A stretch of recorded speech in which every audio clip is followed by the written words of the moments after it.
یہ نبی کریم نے وعدہ کیا ہے کہ تو سورت واقعہ پڑھ، تیرے گھر میں فاقہ نہیں آئے گا۔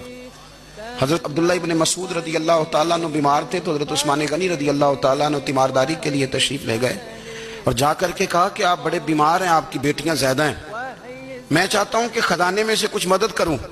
تو سیدنا عبداللہ ابن مسعود رضی اللہ تعالیٰ عنہ اٹھ کے بیٹھ گئے اور کہنے لگے امیر المومنین، اللہ آپ کو میری طرف سے، میری بیٹیوں کی طرف سے بہتر صلہ دے، میری بیٹیوں کو کسی خزانے کی ضرورت نہیں، میں نے انہیں خزانہ دے دیا ہے۔ کہا جناب آپ نے کون سا خزانہ دیا ہے، میں آپ کے مالی معاملات کو جانتا ہوں۔ تو فرمانے لگے امیر المومنین، میرے نبی کریم نے فرمایا ہے جو سورت واقعہ پڑھے اسے کبھی فاقہ نہیں آتا، میں نے بیٹیوں کو یاد کرا دی ہے، یہ خزانہ میں نے انہیں دے دیا ہے۔ وہ سارے والدین سنیں جو بیٹیوں کے لیے پریشان رہتے ہیں۔ حضرت عبداللہ ابن مسعود نصیحت کر رہے ہیں، فرمانے لگے میں نے سورت واقعہ یاد بھی کرا دی ہے، پڑھنے کی عادت بھی ڈال دی ہے۔ حضور نے فرمایا ہے جو سورت واقعہ پڑھے اسے فاقہ نہیں آتا۔